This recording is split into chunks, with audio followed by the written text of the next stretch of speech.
ورحمة الله وبركاته.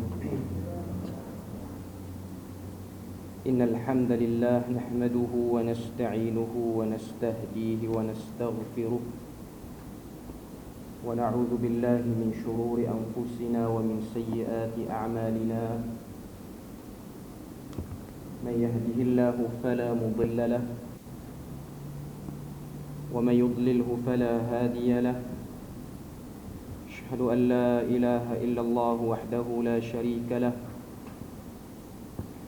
وأشهد أن محمدا عبده ورسوله. يا أيها الذين آمنوا اتقوا الله وقولوا قولا سديدا يصلح لكم أعمالكم ويغفر لكم ذنوبكم ومن يطع الله ورسوله فقد فاز فوزا عظيما. الحمد لله الذي بنعمته تتم الصالحات. ربنا آتنا من لدنك رحمة وهيئ لنا من أمرنا رشدا. اللهم آت نفسي تقواها وزكيها وأنت خير من زكاها أنت وليها ومولاها. Alhamdulillah, syukur pada Allah Azza wa Jalla kerana dengan rahmat dan juga limpah kurnia yang Allah Subhanahu wa Ta'ala berikan, dapat kita sama-sama berada dan berkumpul dalam majlis ilmu yang mulia pada malam ni. Dan insya-Allah sambungan kita daripada risalah I'tiqad al-Imam Asy-Syafi'i oleh Syekhul Islam Ali bin Ahmad Al-Hakkari rahimahullahu ta'ala. Sambungan kita daripada muka surat yang ke-26 dan 27. Muka surat yang ke-26 dan 27. Kita baca matannya pada muka surat yang ke-27, matan yang dalam bahasa Arab, iaitu pada perenggan yang bermula wa asyhadu annal imana qaulun wa amalun. Qala al-muallif rahimahullahu ta'ala wa nafa'ana bi'ulumihi fid darain amin. Wa asyhadu annal imana qaulun wa amalun wa ma'rifatun bil qalbi yazidu wa yanqus. Wa annal qur'ana kalamullahi ta'ala ghairu makhluqin.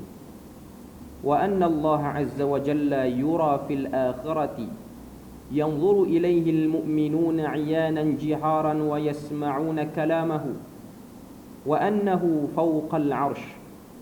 Kita tengok terjemahan dia muka surat yang ke-26. Pada perenggan, aku bersaksi bahawa iman itu adalah tutur kata, tingkah laku dan pengetahuan dengan hati. Iman itu bertambah dan berkurang. Bahawa Al-Quran itu kalam Allah, bukan makhluk. Bahawa Allah Azza wa Jalla itu boleh dilihat pada hari akhirat. Orang-orang beriman melihatnya dengan mata kepala mereka sendiri dengan jelas dan mendengar percakapannya. Bahawa Allah itu berada di atas arasy. Kita tengok apa yang disebutkan oleh para ulama tentang maksud kalam al-Imam Asy-Syafi'i dalam wasiat dia ni. Wa asyhadu anna al-imana qaulun wa amalun wa ma'rifatun bil qalbi yazidu wa yanqus. Aku bersaksi bahawa iman itu perkataan dan perbuatan dan pengetahuan dengan hati, dan iman itu bertambah dan berkurang.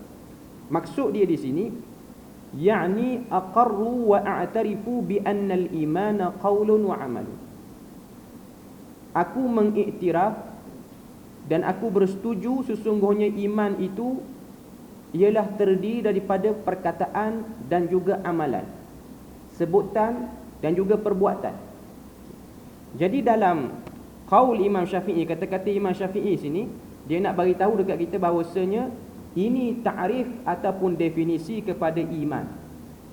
Iaitu iman itu yang pertama qaulun. Qaulun sini dia termasuk sekali dalam tu qaulul qalbi, niat dalam hati. Wa huwa at-tasdiq wal iqrar, iaitu membenarkan dan juga mempersetujukan.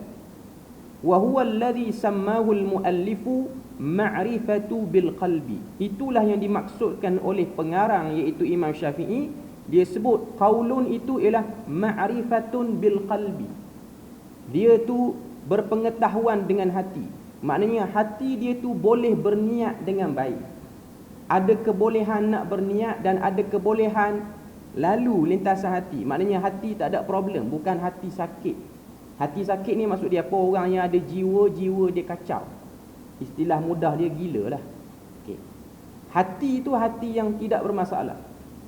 Orang yang boleh kata ada iman ni ialah orang yang tak gila, hati dia okey. Hati dia tahu, hati dia boleh berfikir, maknanya ada akal. Akal dan hati itu benda yang duk sekali dah dalam perbahasan kita ni. Okay. Jadi nak sebut pada kita, yang pertama ialah ta'rif iman itu qaulul qalb, iaitu mengiktiraf dalam hati. Yang kedua, duduk lagi dalam perkataan qaulun tu ialah qaulul lisan, iaitu lidah yang boleh berkata. Wa huwa nutuq, iaitu mengeluarkan perkataan. Jadi takrif iman situ dia sebut annal imana qaulun. Sesungguhnya iman itu perkataan, tutur. Sesungguhnya iman itu ialah tutur kata. Tutur kata situ kita boleh buat dua cabang dia. Pertama, tutur kata dalam bentuk niat. Sebab bila mana kita berniat ni, kita niat sesuatu dalam hati, kita bercakap hakikatnya, tapi kita tak luahkan perkataan tu. Tapi kita tahu kita sedang berbicara dalam diri kita sendiri. Lepas tu, yang kedua ialah qaulun itu juga bermaksud kita sebut, kita bercakap pada orang. Orang dengar, kita pun dengar apa yang kita sebut. Maknanya dah keluar bunyi dia. Kemudian seterusnya dia sebut situ wa amalun, dan juga amal ataupun tingkah laku. Amal sini pun termasuk dua bahagian. Pertama, amal qalbu, iaitu amal hati. Amal hati ni apa dia? An-niyah wal ikhlas was sidq wal mahabbah. Berniat dengan niat yang ikhlas, niat yang betul, dan juga perasaan mahabbah, iaitu perasaan positif dan kasih sayang. Seterusnya duduk di bawah amalun itu juga ialah amal jawarih, iaitu perbuatan anggota badan. Jadi nak sebut pada kita, iman ni simple je. Iman ni ialah bisikan hati, sebutan mulut. Perbuatan yang datang daripada dalam hati ni, kita pun luahkan dengan perbuatan anggota tubuh badan. Macam kita nak mari masjid malam ni, kita dah berniat nak mari masjid. Jadi kita realisasikan perbuatan tu dengan kita sampai di masjid ni. Maknanya niat itu pun dia qaulun, niat itu pun dia amal juga, dua-dua. Maknanya kata hati, amal hati. Lepas tu kata lidah, amal daripada tubuh badan. Maknanya anggota badan. Jadi itu definisi yang paling mudah dan ringkas bagi iman. Nak beritahu pada kita, orang tu dia ada iman, hati dia ada niat, dia tunjukkan dengan sebutan perkataan, dia pun buat dengan tingkah laku tubuh badan dia, anggota badan dia.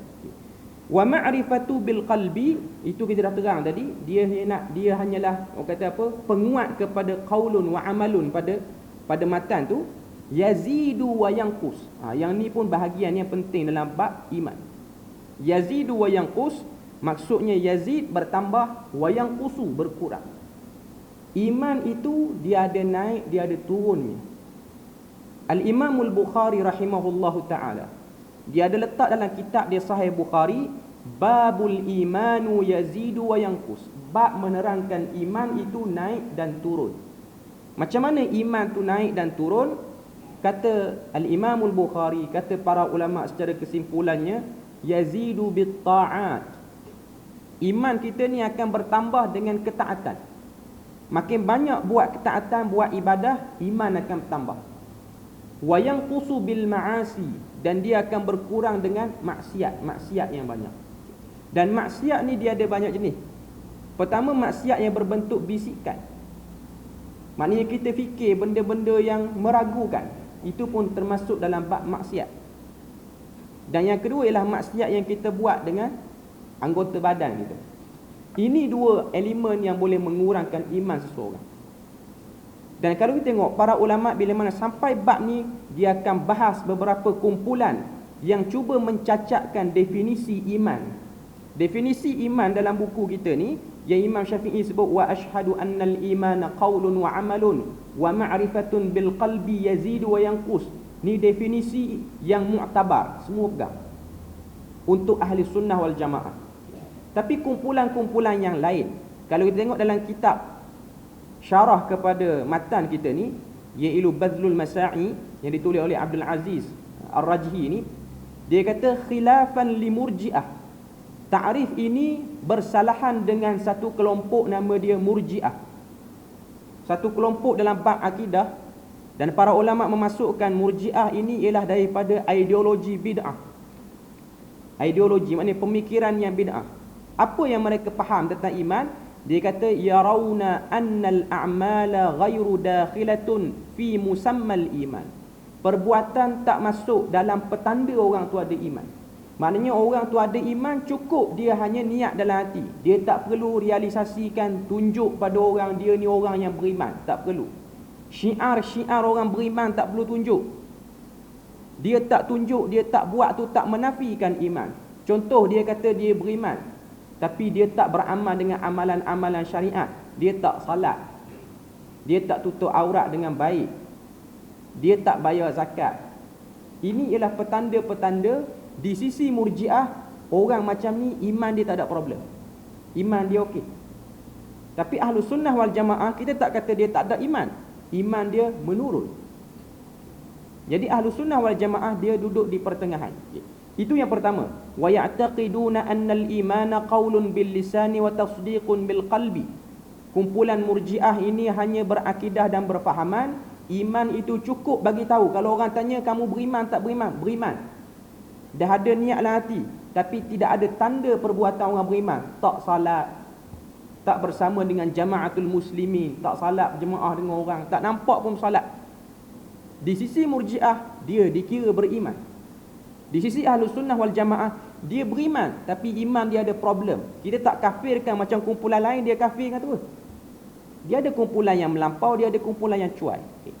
Kemudian kata kata ulama yang mensyarahkan hadis ni, dia kata wa kadzalikal karramiyah alladzina yarawna anna al-imana huwa qaulun bil lisani faqat.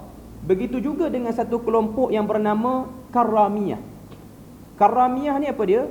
Satu kelompok dalam kumpulan yang kita namakan Al-Batiniyah. Batiniyah ni ialah kumpulan, batin ni maksud dia apa? Sesuatu yang berlawanan dengan zahir. Setiap apa yang kita buat ni ada isyarat-isyarat batin. Dan salah satu kelompok dalam Batiniyah ni nama dia Karramiyah. Ulama yang paling awal sekali melawan kumpulan ni ialah Al-Imamul Ghazali rahimahullahu ta'ala, yang wafat pada tahun 505 Hijrah. Dia tulis satu risalah yang bertajuk Fadaih Batiniyah. Dia antara awal tulis. Kita di Malaysia ni pun ada ancaman kumpulan ni, kumpulan Batiniyah ni. Tuan-tuan pernah dengar orang yang jenis salat pakai niat? Itulah kumpulannya. Okay. Di Malaysia ni ajaran tu dimulakan oleh siapa? Haji Ahmad Laksmana melalui kitab dia Hakikat Insan, yang telah dijadikan silibus oleh Ayah Peng. Ayah Peng pakai kitab tu. Hakikat Insan ni tuan-tuan telah diharamkan oleh JAKIM sekitar tahun berapa, dan semua Majlis Agama Islam, Jabatan Agama Islam Negeri mengharamkan kitab ni. Dalam kitab tu dia ada isyarat-isyarat batiniyah yang cukup banyak. Cetakan lama 2 jilid, cetakan sekarang dia ada jual lagi. Setengah-setengah tempat dia jual. Batiniyah ni dulu dah lama dah diam, sekarang ni ditimbul balik. Sebab ada beberapa orang yang kumpulan profesional yang berminat dengan ajaran-ajaran seperti ini. Antara syubhat yang dia orang bawa ialah kita ni tak perlu salat lagi tak sampai makam khusyuk. Tak perlu salat. Salat ni bila khusyuknya. Lagi tak khusyuk, salat sia-sia. Dalil dia pun kemas. Sebab Quran sebut alladzina hum fi salatihim khashi'un. Orang beriman ialah orang yang bila mana salat dia khusyuk. Yang tak khusyuk tak beriman kata. Dahsyat juga. Bukan jauh pun, kawasan utara kita, Pulau Pinang kumpulan tu aktif. Dia mari pada kumpulan-kumpulan yang ada, tapi dia tak masuk sangatlah belah Perlis ni. Okey. Tapi antara masalah yang Jabatan Mufti Pulau Pinang duk hadapi kumpulan ni. Dia aktif sebab sekarang ni orang duk buat live. Kalau dulu orang mengajar tertutup, sekarang ni dia punya kepala dia tu dia boleh buat live. Live dia ni ramai orang ikut. Live kita Suara Sunnah ni tak sampai 1,000 lah. Dia orang boleh pergi 2,000, 3,000. Sebab apa? Sebab benda yang dia sampaikan tu mudah. Siapa tak nak solat tak perlu? Senang saja. Ada orang boleh beritahu pada kita, tak solat pun boleh masuk syurga. Oh, senang saja. Orang minat jenis lagu tu. Yang kita duk belajar ni, nak tahu orang tu beriman tak beriman, kena solat. Solat berapa kali? 5 kali sehari. Padang tak yang tu? Tak padang, kena tambah pula sunat. Oh, letih banyak kerja. Geng-geng ni mari, lagi tak khusyuk, belajar khusyuk dulu. Jumpa khusyuk bawa solat. Lepas tu dia guna dalil lagi dahsyat. Sebab ada ayat Quran Allah Ta'ala kata, wa'bud hatta ya'tiyakal yaqin, wa'bud rabbaka hatta ya'tiyakal yaqin. Sembahlah Tuhan kamu sehingga datang yakin. Bila dah yakin tak perlu solat pula. Sekali lagi, solat hanya untuk sampai yakin je. Habis dah dapat dah yakin, tak perlu solat. Padahal ayat tu, perkataan yakin tu maksud dia mati. Allah Ta'ala kata, sembahlah Tuhan kamu sehingga datang satu keyakinan, iaitu kematian, baru berhenti solat. Tapi dia faham yakin ni bila mana kita dah rasa Tuhan ni esa, ada masalah tak jumpa bomoh, cukup lah, stop lah solat. Dia faham ayat Quran ikut hawa nafsu. Ini kumpulan karamiyah batiniyah yang dulu dilawan oleh Al-Imamul Ghazali. Di Malaysia ni ada satu tokoh baru lagi meninggal, Dr. Abdul Fattah Harun. Dulu antara tenaga dalam panel Akidah Jakim. Dia antara yang tulis kitab ataupun tulis tulisan yang lawan balik buku Hakikat Insan Haji Ahmad Laksmana tu. Dah meninggal dunia dah pun, daripada UKM kalau saya tak silap. Dia tulis buku berkenaan tentang kumpulan-kumpulan batiniyah di Malaysia ni cukup banyak. Cuma batiniyah yang dibawa oleh Haji Ahmad Laksmana ni menjadi silibus utama. Sebab Haji Ahmad Laksmana Al-Kelantan, dia orang Kelantan. Dia tulis buku. Orang lain bawa ajaran batiniyah, dia tak tulis buku. Dia je yang tulis buku. Jadi kumpulan batiniyah yang ada di Malaysia yang menggunakan nama lain. Contoh ajaran Kerajaan Langit, Ayah Pen, dia guna buku tu. Ajaran Bahtera Nuh yang masih lagi aktif di Terengganu, di Dungu Terengganu, kampung saya sendiri. Dia buat tempat, dia buat satu pusat pengajian dia jauh dalam kawasan Pasir Raja ujung. Buat satu tempat, buat daripada kayu balak dia punya pondok dia buat 7 tingkat. 7 tingkat tu lambang kepada 7 martabat nafsu. Dia ada takwilan batiniyah dia macam-macam. Dia ni pecahan daripada grup Kerajaan Langit. Dia tak puas hati dengan Ayah Pen, dia buat grup baru. Benda ni dah dibuat kajian oleh Yuniza. Antara yang buat kajian ialah Prof Basri AJK Fatwa Perlis, kita pun ada buat kajian pasal kumpulan ni. Tak makan, dia tak makan. Sebab apa dia orang ni kuat? Sebab ada orang-orang yang high officer, pegawai-pegawai atasan yang minat dengan ajaran dia orang ni. Dia orang support dari segi ekonomi. Saya dengar ceritalah yang Bahtera Nuh tu dia ada support juta lah dia dapat, sehingga dia boleh kekalkan pusat dia tu. Tapi dah keluar fatwa pun. Dan majlis istitabah pun dah dibuat. Kalau Kerajaan Langit di Terengganu tu dah dibuat majlis istitabah, majlis taubat balik. Maknanya Jabatan Agama bagi denda macam-macam hukuman lah untuk orang kata apa, baiki balik akidah. Tapi dia orang tak berganjak dengan ajaran tu. Sebab apa? Sebab unsur yang diguna bukan setakat unsur nak beritahu iman ni tak perlu solat apa. Unsur yang diguna juga ialah unsur sihir untuk tarik orang. Ni benda yang sudah saya tashihkan ataupun sahihkan dengan Prof Basri. Memang dia guna unsur sihir. Terutamanya Kerajaan Langit Ayah Pen. Dia ada satu orang pegawai Jabatan Agama Islam Terengganu dulu, dah meninggal dah pun, Ustaz Zakaria ke apa saya tak ingat. Dia dihantar oleh jabatan untuk debat dengan kawan tu. Pusingan pertama kawan tu menang, pegawai Pejabat Agama tu menang. Sebab ilmu Ayah Pen ni dia hanya berlega pada kitab tu je lah, kitab Hakikat Insan tu. Tapi pusingan kedua, pegawai tu sendiri dia mengaku depan Ayah Pen, dia kata apa yang saya duk hujah Ayah Pen tadi semua salah, Ayah Pen yang betul. Sebab apa? Sebab dia ambil makanan jamuan Ayah Pen waktu rehat tengah hari tu, dia dah sihir dalam makanan tu. Jadi kawan tu mengaku. Ustaz tu pula jadi pengikut dia. Bukan setakat jadi pengikut, bagi bini kahwin dengan Ayah Pen. Sampai sekarang bini dia tu, dan bini dia tu ajaib. Dia tu lulusan Universiti Al-Azhar, ambil bahagian akidah. Dia pun sendiri bila mana wartawan buat wawancara, dia kata saya tak percaya dah akidah yang belajar Azhar dulu, saya percaya yang Ayah Pen. Dahsyat lah. Sebab apa? Pengaruh sihir pun ada. Pengaruh sihir pun ada. Cuma dia punya essence ataupun dia punya intipati kepada akidah itu ialah sama macam yang disebut dalam kumpulan Karamiyah ni. Iman cukup, kita hanya simpan hati je, tak perlu tunjuk. Sebab tu kita akan tengok kumpulan ni sembahyang Jumaat pun tak, sembahyang fardu jemaah ni lagilah dia orang refuse, bahkan dia orang remehkan orang yang sembahyang Jumaat ni ataupun sembahyang jemaah ni. Kita akan tengok kumpulan ni dia kata geng-geng yang sembahyang ni geng-geng kulit je, kita geng isi. Itu seruan dia orang lah. Cuma nak sebut pada kita, kumpulan ni merata, bukan di Malaysia, bahkan ancaman kepada seluruh orang-orang Muslim di dunia ni. Di Malaysia ni taklah sehebat Indonesia serangannya. Di Pakistan pun ada, di benua India pun banyak kumpulan-kumpulan ni, di negara Arab pun ada. Karamiyah, sebab dia dah datang pada kurun ke-6 Hijrah lagi duk ada dah kumpulan ni. Dan dia kalau kita tengok dia pecahan daripada Syiah, cuma dia tak pergi ke arah kata apa, caci maki sahabat, dia tak pergi ke arah tu. Dia lebih minat ke arah kita nak larikan diri daripada syariat, tak nak beban diri pada syariat. Sebab tu dia orang ada fahaman solat ni benda berat. Betul lah, Quran pun sebut solat ni berat. Tapi dia orang buat takwil macam mana? Dia kata solat ini ialah satu, orang kata apa, dia punya perjalanan Isra' Mi'raj kepada orang biasa. Kalau Nabi ni dia kena Isra' Mi'raj, kalau kita ni nak Isra' Mi'raj kena duduk dalam solat. Sebab tu solat payah. Dengan sebab payah tu lama belajar, tak solat pak sudah. Sebab kalau saya ada tengok buku dia, bahas bab niat saja ada 7 makam.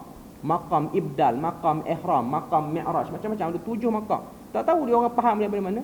Tapi yang dahsyatnya, dia orang guna ayat Quran untuk menyalahgunakan semua dalil itu. Ini karamiyah ataupun batiniyah, ataupun hari ini dia panggil dengan nama-nama yang berbeza lah. Ajaran hakikat insan ada, ajaran Bahtera Nuh pun mungkin, ajaran, ada orang kata yang baru ni Millah Ibrahimiyah pun dia bawa, orang kata apa, package yang sama juga. Cuma Malaysia ni nama dia nama Melayu lah, nama Bahtera Nuh lah, Kerajaan Langit. Cuma essence dia sama, Karamiyah. Jadi nak beritahu pada kita, iman kena beramal. Tak betul kalau orang kata iman tu hanya niat saya mata-mata. Tak betul. Itu fahaman yang salah. Itu yang ditolak. Yang muktabarnya ialah al-imanu qaulun wa amalun. Iman itu perkataan dan perbuatan. Dan iman itu yazid wa yanqus. Dia bertambah dan dia berkurang. Jadi nak beritahu pada kita, ini definisi kepada iman. Seseorang tu dikira beriman bila mana dia sebut, dia niat, dia sebut dan dia tunjukkan ciri-ciri orang beriman. Dan iman dia akan problem bila mana dia tak beramal sebagai orang beriman. Salat sunat kurang mungkin, janji dengan orang tak tepat. Sebab tu Nabi bila mana Nabi nak sebut tentang orang beriman, Nabi akan ikat, man kana yu'minu billahi wal yaumil akhir, sesiapa yang beriman pada Allah dan hari kiamat, falyukrim dhaifuh, hendaklah dia memuliakan tetamu. Apa kaitan mulia tetamu dengan naik turun iman? Sebab kita muliakan tetamu ni, kita tahu pahala Tuhan nak bagi, dia berkait dengan iman. Nabi kata macam-macam lah Nabi sebut tentang bab turun naik iman ni. Banyak hadis cerita tentang tu. Cuma nak beritahu kepada kita, definisi iman dia mesti 3. Benarkan dalam hati, sebut di lidah, amal dengan anggota badan. Kita tak buat 3 ni, problem iman kita. Kita kurang salah satu. Beramal saja sakan, tapi niat tak betul, pun problem pada iman. Niat okey, perkataan tak betul, amalan okey, pun problem pada iman. Jadi nak sebut pada kita, ini definisi iman yang kita kena faham bagi jelas. Kemudian kata al-Imam Syafi'i rahimahullahu ta'ala, wa annal Qur'ana kalamullahi ta'ala ghairu makhluk. Dan ketahuilah sesungguhnya bahawa Al-Quran itu kalamullah dan dia bukan makhluk. Ini fitnah yang berlaku pada zaman Imam Asy-Syafi'i, dan dikatakan sebelum pada itu lagi, iaitu zaman akhir hayat Imam Malik pun dah berlaku fitnah ni. Iaitu satu fahaman, iaitu fahaman Mu'tazilah, yang memahami Quran itu makhluk. Sebab tu kalau kita tengok fahaman ni, zaman kita susah nak faham. Sebab apa? Sebab fitnah ni dah berakhir. Fitnah ni dah berakhir. Macam kita hari ni kita baca Quran, kita orang Islam majoriti hari ni tak nampak lah ataupun tak terlintas lah kita ni nak faham Quran tu makhluk. Zaman tu sekitar tahun 200 Hijrah, 300 Hijrah, 400 Hijrah ni, ialah zaman golongan falsafah mulai masuk dalam agama Islam, dan diorang kekalkan ilmu falsafah diorang pun timbang ilmu akidah Islam dengan ilmu falsafah, sehingga jadi cacah merba. Sehingga orang nak faham akidah ni kena faham ilmu falsafah dulu. Yang pening filosofi ni, ilmu perbahasan falsafah yang merosakkan silibus akidah yang mudah. Sebab tu kalau kita tengok, antara tempoh waktu yang tegang isu Quran ni makhluk ialah pada zaman anak murid Imam Syafi'i yang bernama Imam Ahmad bin Hanbal, yang wafat pada tahun 241 Hijrah. Imam Ahmad bin Hanbal ni kata Imam Al-Muzani. Al-Muzani ni siapa? Murid kanan Imam Syafi'i. Dia lagi tua pada Imam Ahmad, dia lagi senior pada Imam Ahmad. Dia sebut, dan kata-kata ni disebutkan oleh Az-Zahabi dalam kitab dia Siyar A'lam An-Nubala. Dia kata asamallahu al-ummah bi Abi Bakrin yawma riddah wa bi Ahmad bin Hanbal yawmal mihnah. Apa maksud kata-kata Imam Al-Muzani, anak murid Syafi'i ni? Dia kata Allah Ta'ala telah menjaga umat ini ketika mana hidupnya Abu Bakar, ketika mana berlakunya perang memerangi Nabi palsu, iaitu Musailimah Al-Kadzab, dalam peperangan yang dipanggil sebagai peperangan Yamamah, Ma'rakatul Yamamah, yang mengorbankan 70 orang sahabat daripada kalangan ahli Quran, nak perang Nabi palsu. Kemudian kata Imam Muzani, umat ini Allah Ta'ala bela dengan adanya seorang tokoh lepas pada Abu Bakar, iaitu Ahmad bin Hanbal, yang berani menegakkan hujah ketika mana berlakunya mihnah. Mihnah sini merujuk kepada fitnah khalqul Quran. Kalau kita tengok, kita soroti sejarah, bila berlakunya fitnah khalqul Quran ni, fitnah orang kata Quran ni makhluk. Kalau kita tengok, dia bermula pada sekitar Khalifah Bani Abbasiyah memerintah orang Islam. Amirul Mukminin daripada kalangan keluarga Bani Abbasiyah. 3 orang daripada khalifah ni berfahaman Mu'tazilah, iaitu bermula dengan Khalifah Al-Ma'mun, kemudian pergi kepada anak dia Al-Mu'tasim, kemudian pergi kepada anak dia Al-Wathiq. 3 era ni ialah era Mu'tazilah, era yang kata Quran ni makhluk. Dan pada waktu tu kalau kita tengok, mana-mana ulama yang tidak mengiktiraf Quran ni makhluk, mereka akan ditangkap, mereka akan diseksa.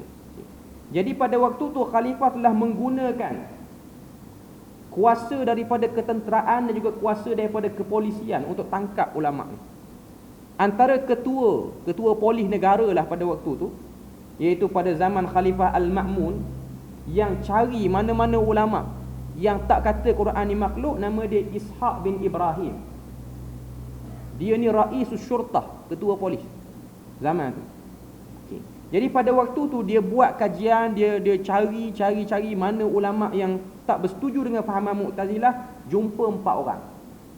Yang pertama Ahmad bin Hanbal, yang kedua Muhammad bin Nuh, yang ketiga Al-Qawariri, dan yang keempat nama dia Al-Imam As-Sajjadah. Nama dia As-Sajjadah, bukan sejadah semayang tu. Nama dia As-Sajjadah. Daripada 4 orang ni cukup keras dengan pegangan dia orang. Mereka berkeras mengatakan Quran bukan makhluk. 4 orang ni. Yang lain majoriti semua takut kata Quran makhluk, kecuali 4 orang. Jadi 4 orang ni ditangkap dan diletakkan dalam penjara sekaligus. Dia rantai dengan rantai besi. Dia letakkan di atas kursi yang penuh dengan jarum, penuh dengan benda-benda tajam. Sehinggalah daripada 4 orang ni, yang paling awal sekali tarik balik kata-kata Quran tu ialah bukan makhluk, ialah Al-Imam As-Sajjadah. Awal sekali tarik. Dia tak tahan kena seksa. Akhirnya tentera tanya dia, wakil kerajaan tanya dia, Quran ni makhluk ataupun tidak? Lepas dia kena teruk, dia pun kata Quran ni makhluk. Kerajaan lepaskan dia. Tinggal 3 orang. Lepas pada tu, lepas daripada As-Sajjadah dibebaskan, tinggal 3 orang, Ahmad bin Hanbal, Muhammad bin Nuh dan juga Al-Qawariri. 3 orang. Bila mana Al-Qawariri dia tengok kawan dia As-Sajjadah, sebab dia 2 orang ni rapat. Muhammad bin Nuh dengan Ahmad bin Hanbal ni dia tokoh ulama tapi tak rapat sangat. Al-Qawariri dengan As-Sajjadah ni dia kawan baik. Bila mana dia tengok As-Sajjadah dah keluar, dia pun tak tahan, dia ikut jejak kawan dia Sajjadah, dia pun mengaku kata Quran tu makhluk. Tak tahan. Tinggal 2 orang je. Sekarang ni panglima 2 orang. Muhammad bin Nuh panglima ahli sunnah dan juga Ahmad bin Hanbal. Bila mana tentera seksa dua-dua orang ni dalam penjara, dua-dua orang ni tak berganjak. Ketika mana seksaan tu berlaku, Allah Ta'ala takdirkan khalifah yang memerintah pada waktu tu yang bernama Al-Ma'mun mati dibunuh. Imam Ahmad waktu dia duduk dalam jail tu, dia berdoa, ya Allah, khalifah ni khalifah tak guna, kamu matikan dia. Doa direct tu. Khalifah tak guna, bagi mati. Yang ni tak guna punya orang. Allah Ta'ala makbul doa Imam Ahmad bin Hanbal. Orang yang bunuh dia ialah daripada kalangan keluarga terdekat. Bunuh dia, tikam dia. Tapi pada waktu tu dia dah letak dah nama, siapa akan ganti dia? Yang akan ganti dia ialah Al-Mu'tasim. Apa pada tu? Al-Mu'tasim ganti. Al-Mu'tasim ni telah diberi peringatan siap-siap daripada Al-Ma'mun. Kalau kamu naik jadi khalifah nanti, pegang mazhab Mu'tazilah ni. Masyhurkan Quran ni tetap makhluk. Ketika mana Mu'tasim naik, dia pun ubah pusat pemerintahan daripada Baghdad pergi ke kawasan nama dia Tarsus, dekat dengan wilayah Byzantine, dekat dengan Turki ataupun hujung-hujung tu lah. Iraq dan Turki ni dia tukar. Okay.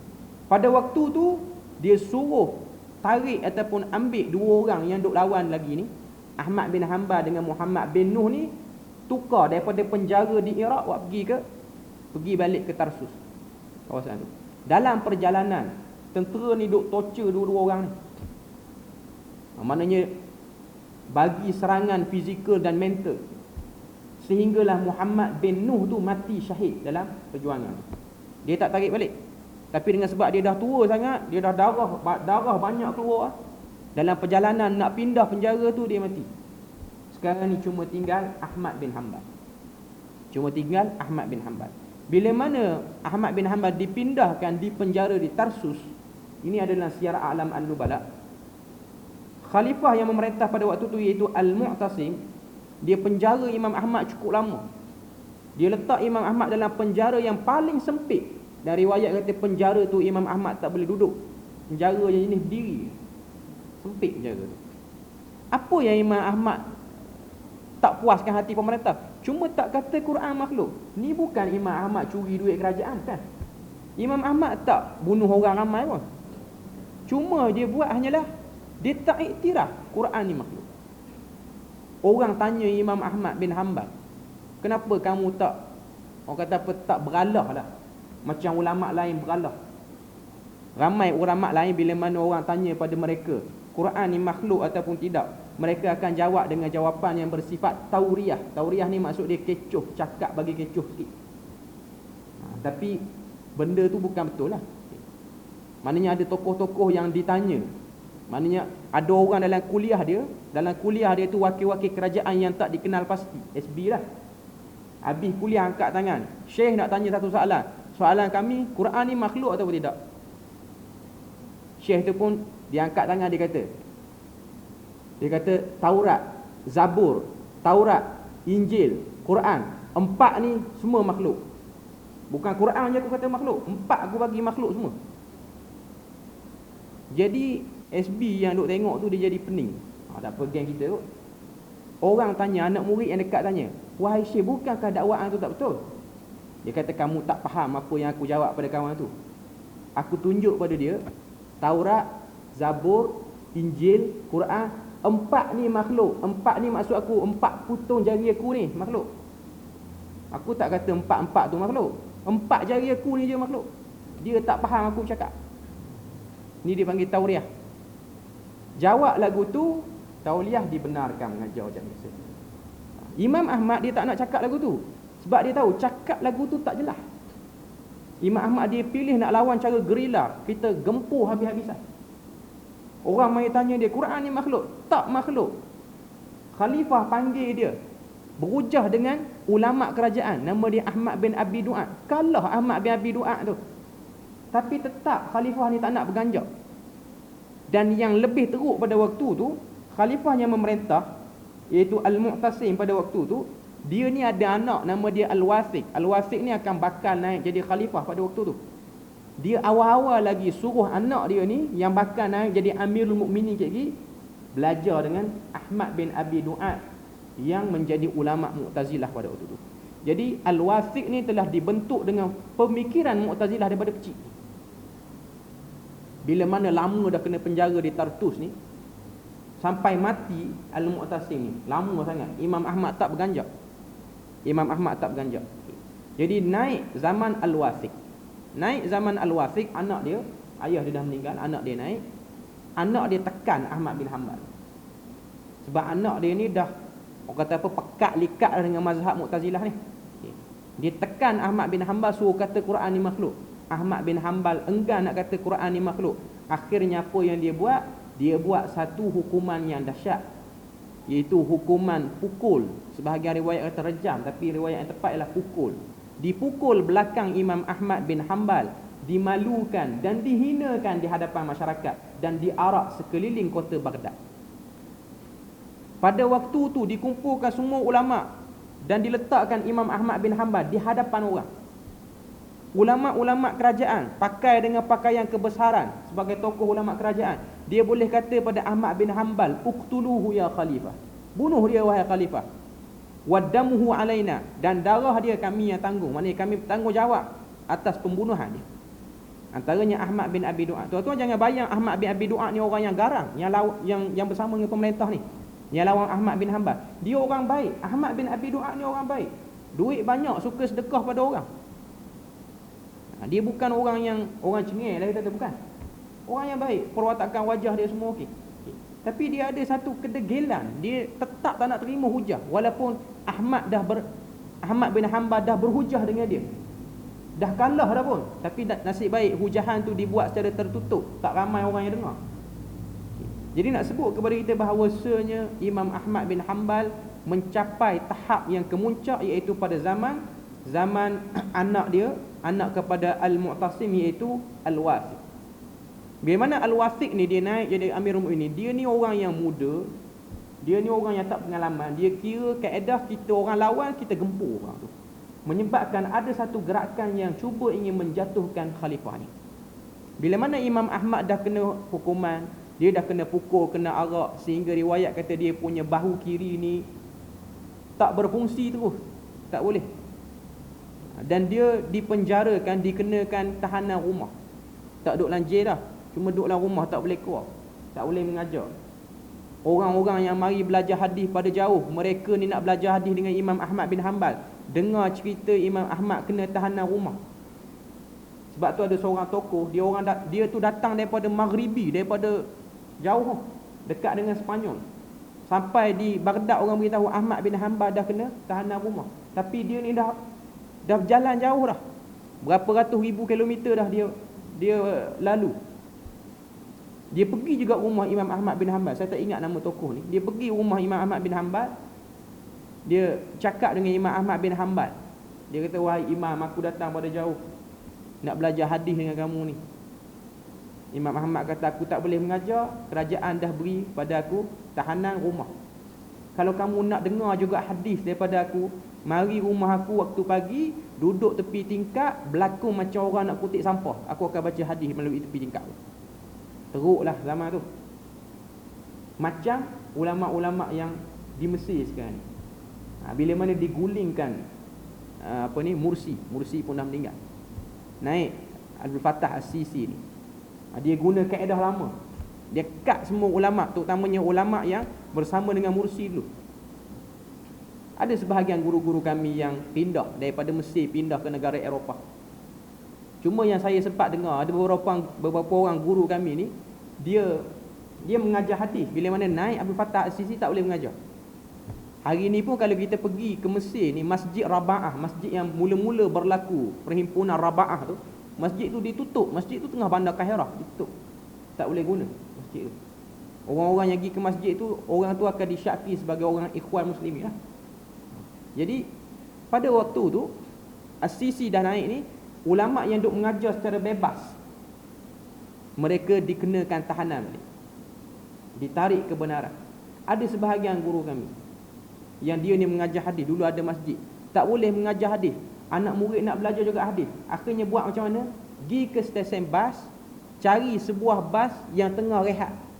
Bas tu tak bergerak, bas ekspres. Tok guru duduk dalam kotak tempat simpan barang tu, mengajar situ. Anak murid berlaku macam cuci bas. Zaman sekarang duk berlaku ni. Jenis lagu tu. Punya susah nak cari ilmu. Dan akhirnya mereka diburu dan ada yang dipenjara, tak tahu pergi ke mana. Zaman kita pun duk berlaku. Zaman Imam Ahmad pun duk berlaku. Jadi Imam Ahmad bin Hanbal telah diuji dengan ujian yang dahsyat. Dahsyat Imam Ahmad bin Hanbal ni. Dia kena sangat teruk pada waktu tu. Sehinggalah ada gerakan ingin menjatuhkan Al-Wasiq, khalifah pada waktu tu. Takdir Tuhan, kerajaan yang memerintah pada waktu tu yang diterajui oleh Al-Wasiq jatuh dan naiklah khalifah baru yang bernama Al-Mutawakkil. Tahun 231 Hijrah. Naik Al-Mutawakkil, alhamdulillah dengan doa Imam Ahmad bin Hanbal. Naiknya Amirul Mukminin yang baru ni, dia berfahaman Ahlus Sunnah wal Jamaah. Dia haramkan semua ulama Mu'tazilah. Dia buat satu ucapan, dia buat satu qarar, satu arahan, kita tak pakai dah Mu'tazilah. Kita pakai Ahlus Sunnah wal Jamaah. Imam Ahmad bin Hanbal dimasyhurkan balik pada waktu itu. Ahmad bin Abi Du'ad dibuang, tak tahu pergi ke mana. Allah Ta'ala muliakan. Sebab tu kau tengok Imam Ahmad bin Hanbal, hari kematian dia wafat tahun 241 Hijrah. Dia sempat dengan Al-Mutawakkil ni sekitar 10 tahun. Dia mengajar, ramai orang pergi kuliah dia. Cuma waktu tu dia dah uzur. Tahun-tahun akhir daripada usia dia ni, dia dah terlalu uzur. Kata anak dia, Abdullah bin Ahmad bin Hanbal, setiap kali ayah aku nak mengajar hadis, Mutawakkil muliakan dia, aku nampak keuzuran ayah aku. Sehingga setiap kali dia nak mengajar, dia akan ampu tangan kiri. Sebab tangan kiri tak function dah. Tak boleh dah. Dia tak boleh nak selak dia punya kitab hadis, tak boleh nak selak. Dengan sebab banyak dia kena pukul dulu. Kesan pukulan tu ada. Kalau dia solat pun, dia solat dalam keadaan duduk di akhir-akhir hayat. Cuma anak dia ni perasan. Imam Ahmad bin Hanbal ni dia selalu berdoa. Antara doa dia doa guru-guru dia. Dia pernah beritahu kepada Imam Al-Muzani. Dia kata, antara orang yang aku duk doa ni, bila mana waktu malam, ialah Imam Asy-Syafi'i. Dia guru aku. Aku doa dia. 7 orang yang aku sebut nama dalam doa. Cuma anak dia perasan. Anak dia dengar ayah dia berdoa. Ayah dia berdoa, Allahumma ghafir man sajanani, Allahumma ghafir man zalamani, Allahumma ghafir man darabani, illa sahibul bid'ah. Ya Allah, engkau ampunilah orang yang pernah memenjarakan aku. Engkau ampuni orang yang pernah pukul aku. Engkau ampuni orang yang pernah menzalimi aku, kecuali ahli bid'ah daripada kalangan ulama Mu'tazilah. Kerana dia orang ni lah raja jadi rosak. Raja asal tak tahu apa, tapi sebab penasihat yang buruk, kita panggil sebagai bitanatus su, orang kanan yang buruk, menyebabkan buruklah pemerintahan dan fahaman raja tu. Sebab tu kita dalam doa di Perlis ni pun, doa kedua kita ni, doa khutbah kita doa benda tu. Berikanlah orang kanan pemerintah ni orang yang baik. Jangan bagi orang kanan yang teruk sangat. Sebab menyebabkan dia tak faham agama dengan cara yang betul. Jadi Imam Ahmad bin Hanbal berdoa lagu tu. Anak dia dengar, jadi sayu hati anak dia. Sehinggalah takdir Allah Ta'ala ambil nyawa Ahmad bin Hanbal tahun 241 Hijrah. Allah Ta'ala muliakan Imam Ahmad bin Hanbal. Hari kewafatan Imam Ahmad bin Hanbal, pada hari itu seluruh kota Baghdad ni jadi hening, diam, macam menangisi semua. Sebahagian riwayat mengatakan, kata Imam Az-Zahabi dalam kitab dia Sirah Alam An-Nubala, orang yang datang salat jenazah kepada Imam Ahmad bin Hanbal, anggaran 600,000 orang yang datang solat Imam Ahmad bin Hanbal. Dan perempuan yang salat, jemaah perempuan hampir 400,000, maknanya sejuta orang hari itu salat jemaah tu dia. Sehingga kedai-kedai Yahudi Kristian semua tutup di Baghdad. Kemuliaan yang Allah Ta'ala beri kepada Imam Ahmad bin Hanbal. Yang menariknya, ketika mana salat jenazah Imam Ahmad bin Hanbal ni, tentera kena jaga barisan saf tu. Dan tentera yang jaga tu ialah tentera yang pernah pukul dia dalam penjara dulu. Tentera yang sama, pegawai yang sama. Sebab dia orang tak tahu apa, dia orang jalankan perintah je. Dia orang pun baru tahulah yang mana betul, yang mana tak betul. Cuma nak beritahu itu kemuliaan. Dan hari ni kita hanya kenal Ahmad bin Hanbal, kita tak kenal yang lawan dia tu. Ahmad bin Abi Du'ad ni tak kenal sangat, tak famous sangat apa. Cuma nak beritahu apa yang Allah Ta'ala beri atas kemuliaan tu dibayar dengan banyak ujian oleh Imam Ahmad bin Hanbal. Cuma nak kata Quran tu bukan makhluk tu saja. Sebab Imam Ahmad bin Hanbal ni dia pilih cara gerila, dia pilih cara kita gempur. Sebab tu kalau kita tengok Imam Asy-Syafi'i rahimahullahu ta'ala. Saya nak sebut sini apa dia pada tuan-tuan. Saya nak sebut sini, nak beritahu pada tuan-tuan, seorang orang alim ataupun orang yang ada ilmu ni, dia akan dikenang bila mana dia buat sesuatu tu, dia berjuang betul-betul atas benda. Imam Ahmad bin Hanbal, dia tidaklah sealim Imam Asy-Syafi'i, tidaklah sealim Al-Laits bin Sa'ad. Al-Laits bin Sa'ad ni alim, Imam Ahmad bin Hanbal pun alim, Imam Syafi'i pun, cuma dari segi darjat tu ada yang lebih faqih. Nak beritahu kepada kita, Laits bin Sa'ad, tuan-tuan tak apa kenal sangat Laits bin Sa'ad ni. Laits bin Sa'ad ni hebatlah, dia ahli sunnah wal jamaah, dia duduk di Mesir, dia sezaman dengan Imam Malik. Imam Syafi'i pergi ziarah kubur dia, Imam Syafi'i kata sesungguhnya Laits bin Sa'ad lebih faqih berbanding Imam Malik. Tapi yang famous siapa? Imam Malik. Sebab apa saya nak beritahu tuan-tuan? Sebab Imam Malik memilih untuk mengambil risiko dalam dakwah. Satu orang pendakwah ni, kalau dia pilih nak ambil risiko, Allah Ta'ala akan muliakan dia. Tapi nak bagi niat tu bagi betul lah. Jangan niat mengarut pula, jangan niat kerana dunia. Nak beritahu pada kita, ada orang atas dunia ni, dia alim tapi orang tak kenal dia, dengan sebab dia tak pilih untuk ambil risiko. Dia tahu orang pegang ataupun orang faham dengan ajaran tak betul, tapi dia pilih untuk diam. Orang tanya pun dia macam jawab play safe sikit lah. Tapi kalau orang yang jenis berani, dia memang akan kena teruk, tapi nama dia akan dikenang dalam sejarah. Kalau tuan tengok Nusantara kita ni, Profesor Hamka, nama dia dikenang sejarah. Nak banding dengan ulama-ulama lain yang hidup sezaman dia, ada lagi yang lebih alim, tapi nama dia lebih teratas berbanding orang lain, sebab dia pilih nak ambil risiko. Allah Ta'ala muliakan dia, Allah Ta'ala jadikan hari kematian dia penuh kemuliaan. Jadi Imam Ahmad bin Hanbal, Imam Ahmad bin Hanbal ni tuan-tuan, kalau kita tengok, dia orang yang zuhud. Pakaian dia pun pakaian, kata anak murid dia, kata anak dia, ayah aku ni pakai baju tak tukar, puluhan tahun tak tukar baju. Pakai slipper kasut pun tak tukar, belasan tahun kadang-kadang. Hanya orang tengok dia, orang tak sangka dia ni orang alim dari segi pakaian dia. Kata anak-anak murid Imam Ahmad bin Hanbal, kami melihat guru kami ni bila mana pakai baju tu ada kesan daripada tanah, nak tunjuk tak tukar banyak sangat baju tu. Nak tunjuk pada kita bahawasanya ini ulama yang betul-betul ulama yang memperjuangkan akidah yang benar. Jadi dia kata Quran tu bukan makhluk. Imam Syafi'i dah kata paling awal, cuma saya nak sebut ini, kemuncak fitnah tu ialah berlaku pada zaman Imam Ahmad bin Hanbal. Jadi antara legasi 4 orang imam mazhab ni, Imam Ahmad bin Hanbal antara legasi yang agak besar lah, sebab dia orang alim dalam bidang fiqh, alim dalam bidang hadis, yang betul-betul berjuang atas ilmu yang benar. Dia lawan batil. Sehingga hari ni kita orang Islam, kita tak, kalau orang sebut Quran makhluk, kita boleh tolak mentah-mentah, kita tak percaya Quran ni makhluk. Jasa mai pada mana? Keberanian Ahmad bin Hanbal sebenarnya. Kalau Ahmad bin Hanbal pilih untuk diam ataupun nak bercakap kecoh macam orang lain, hari ni mungkin kita duk pening lagi. Quran ni makhluk tak makhluk, makhluk tak makhluk. Jadi ulama telah menjelaskan kebenaran. Kita baca sikit lagi bawah tu. Wa anna Allah azza wa jalla yura fil akhirah. Sesungguhnya Allah azza wa jalla itu boleh dilihat pada hari kiamat nanti ataupun hari akhirat. Yanzuru ilaihil mu'minun, akan dilihat oleh orang-orang beriman, ayanan, dengan mata kepala mereka sendiri, jiharan, jelas, wa yasma'una kalamahu, dan dia mendengar kalam Tuhan.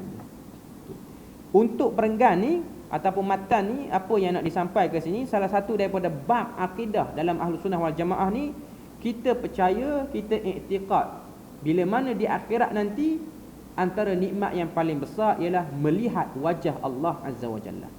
Seperti mana yang Tuhan sebut dalam Quran, wa yabqa wajhu rabbika dzul jalali wal ikram. Kita akan tengok muka Tuhan. Ini ialah pegangan yang dipegang oleh Ahlus Sunnah wal Jamaah. Walaupun ada sebahagian mengatakan kita tak boleh tengok Tuhan sampai bila-bila pun. Sebab kalau kita tengok Tuhan, menandakan Tuhan tu ada arah. Dia ada kumpulan falsafah faham lagu tu. Sebab kalau tengok Tuhan, kan, dalam hadis Nabi kata kita akan tengok Tuhan. Tengok ni dia akan ada satu arah kita tengok. Kita akan tengok merata itu. Sebab pandangan mata manusia ni dia satu je, satu arah. Perbahasan ni tak terpakai untuk Tuhan. Untuk kita terpakai sebagai makhluk. Sebab tu kalau orang bahas, kalau kata Tuhan ni boleh tengok, maknanya Tuhan tu ada jihah dia panggil, ataupun ada arah yang kita boleh tengok. Jadi Tuhan tu lemah sebab Tuhan tak memenuhi ruang. Ada orang faham, dia nak faham lagu payah. Benda yang kita kena tahu, Tuhan tak terikat dengan ruang, tak terikat dengan masa. Jelas. Sistem yang digunakan pada diri kita sebagai makhluk tak terpakai pada Tuhan. Sebab tu bila mana Tuhan sebut satu hari di akhirat menyamai 50,000 tahun di dunia ataupun 50,000 hari, sebahagian riwayat dia sebut. Tuhan nak sebut apa tentang benda tu? Tuhan nak sebut bahawasanya sistem masa ni kamu je duk guna. Sistem arah ni kamu duk guna. Akhirat nanti tak ada sistem benda tu dah. Sebab tu bila mana Allah Ta'ala nak cerita tentang nikmat azab, Tuhan akan sebut abada, kekal abadi, sampai bila-bila.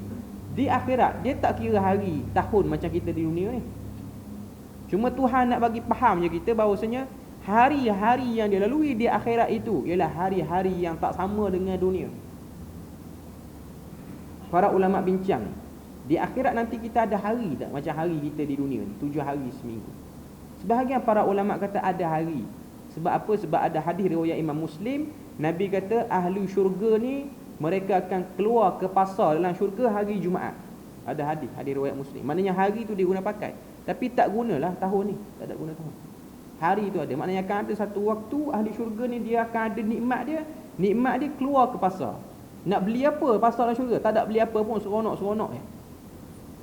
Sebab kalau tengok memang keluar ke tempat-tempat orang jual beli belah ni, ada orang dia tak beli apa pun, cuma dia suka keluar.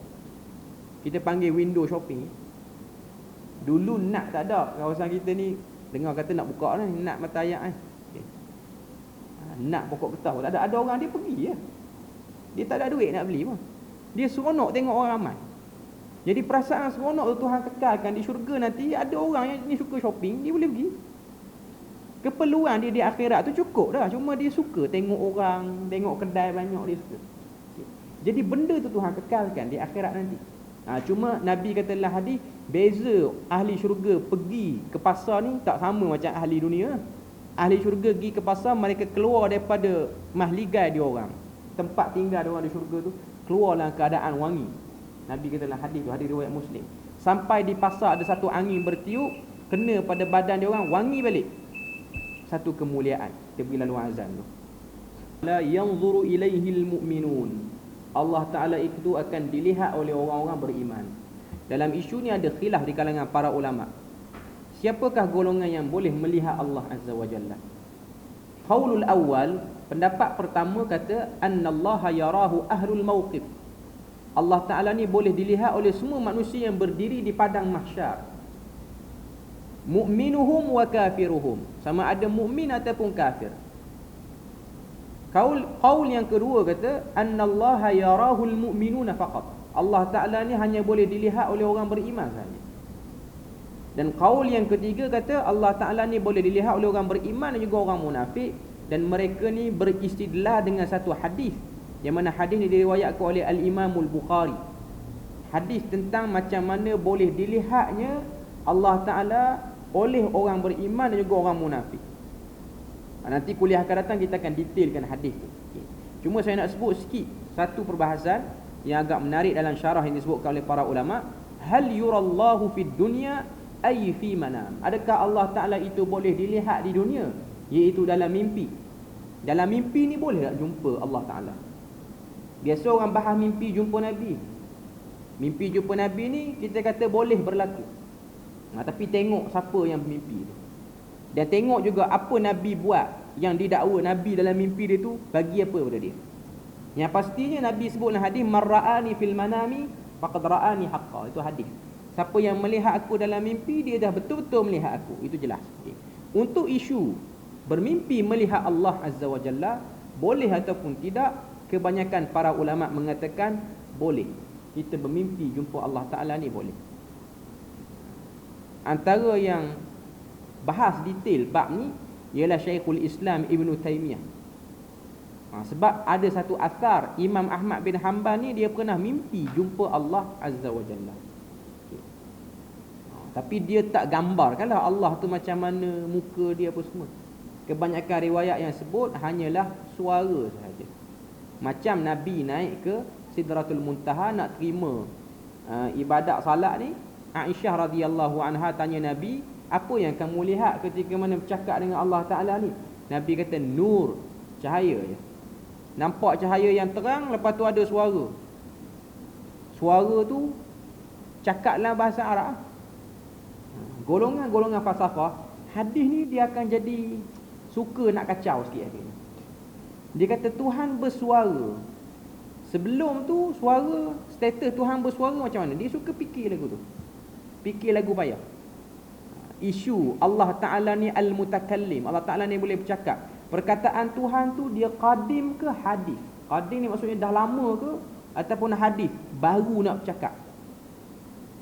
Sebenarnya benda ni Nabi tak pernah bahas pun. Jadi tu yang saya sebut tu. Bila mana ahli falsafah yang duk belajar dengan kaedah falsafah Greek tua ni, dia orang masuk Islam. Zaman Umar Al-Khattab ramai masuk Islam, kumpulan ni. Dia orang masih lagi terkesan dengan kaedah nak fikir sesuatu mesti kena timbang dengan logik dulu. Terbawa-bawa sampai kepada nak bercakap bab ketuhanan pun guna kaedah sama. Macam mana Tuhan bercakap dengan Nabi? Jadi perkataan Tuhan yang waktu bercakap dengan Nabi tu kira perkataan baru ke perkataan lama? Sebab kalau kita kata perkataan baru, dia ialah menunjukkan Tuhan tu lemah, Tuhan tu makhluk. Dia akan nak pergi ke arah tu. Cuma nak sebut perbahasan ni, perbahasan yang crucial lah sikit, agak teknikal sikit. Cuma nak sebut pada kita bahawasanya itu ialah benda-benda yang tidak memberi manfaat sangat kalau kita nak bahas dalam-dalam. Cuma kita tahulah Allah Ta'ala tu dia boleh bercakap. Sebab dia memang menyifatkan diri dia tu dia bercakap. Jadi kita berhenti situ je untuk malam ni. InsyaAllah kita akan bahas 2 baris lagi bawah tu. Setakat tu saja perbahasan kita. Subhanakallahumma wa bihamdik, asyhadu an la ilaha illa anta wa astaghfiruka wa atubu ilaik. Wassalamualaikum warahmatullahi wabarakatuh.